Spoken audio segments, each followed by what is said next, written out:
Good evening and welcome to another update video here on my channel for the Nasdaq 100. Yes, the last time I made you aware of the importance of this low. That has held, honestly, and we moved up, held higher lows and moved to the upside, which was, told in my last video, so everything worked out. There's only a slight change at the moment that we don't have this contracting diagonal at the moment. We have a parallel, slightly parallel channel at the moment to the upside. So this is an Elliott wave price channel at the moment. And from our lows here on the 2nd of July, we are moving up in corrective price action. That means at the moment, as if this is the right count here, we should continue to the upside, where we have done at the moment wave 1, wave 2, we're in the making of the wave 3, then we should get another wave 4 and another wave 5 to the upside. That finishes our wave 3 here in white in brackets.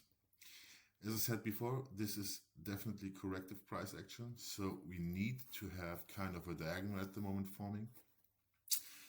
The first wave was a clear ABC move to the upside to finish wave 1. The wave 2 was a WXY, so that was the first or the only, how do I say it, the more complex correction here inside the second wave. That's allowed, so the next moves should all be simple ABCs to the upside, because in a diagonal pattern you are only allowed to have one complex structure within the 5 waves of corrective nature. The second wave bottomed here on the lows of the 7th of July, so 3 days ago. We had this strange ABC to the upside in A, and it was a very ugly B wave here, and that's also the conclusion at the moment that I have. It has definitely a B wave corrector here.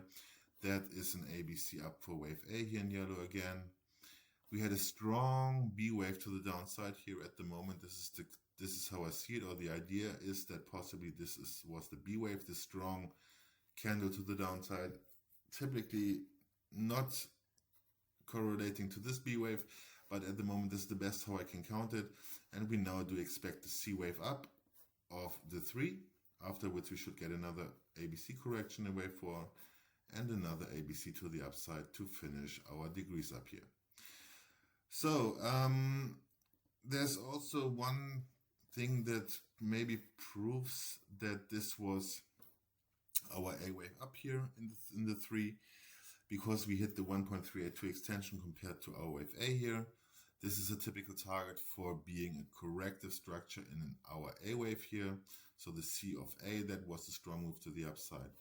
And from now we do expect the C wave. I think everything is set. What can we add? We could only take a look at the volume profile again. Let's see how this is working here. Okay, so see, we had a strong volume node here in this situation here. We had a strong buy up, and this is what you want to have in a counter trend rally, a high volume node up here. So that happened.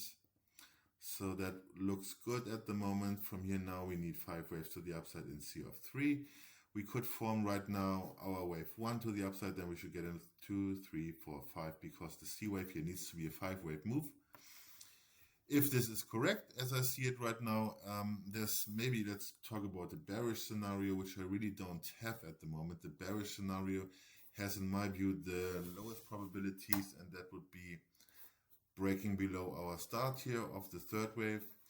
That would be the first indication that something more bearish is going on.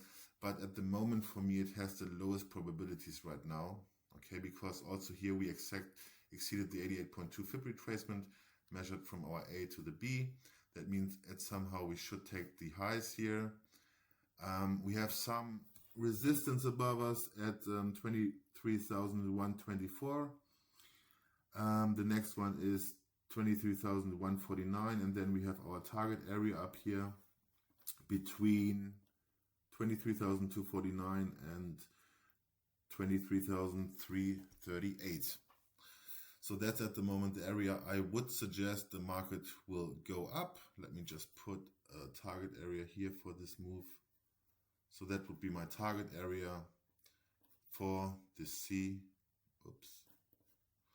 for the C of 3. Afterwards, correction again and another correction to the upside in corrective nature. As long as this low is holding here, okay, which is 22,781, which is also the low we talked about the last time in our video, I think the bias at the moment is to the upside. Only a break below that swing low here would open the door for lower prices, I mean. Good, that's my update for today. If you really like the update, please leave a thumbs up, comment if you have any questions, and if you really like the update, don't hesitate to subscribe to my channel and don't miss any further updates in the future. Have a great evening, have a good trading day tomorrow, and talk to you soon. Bye-bye.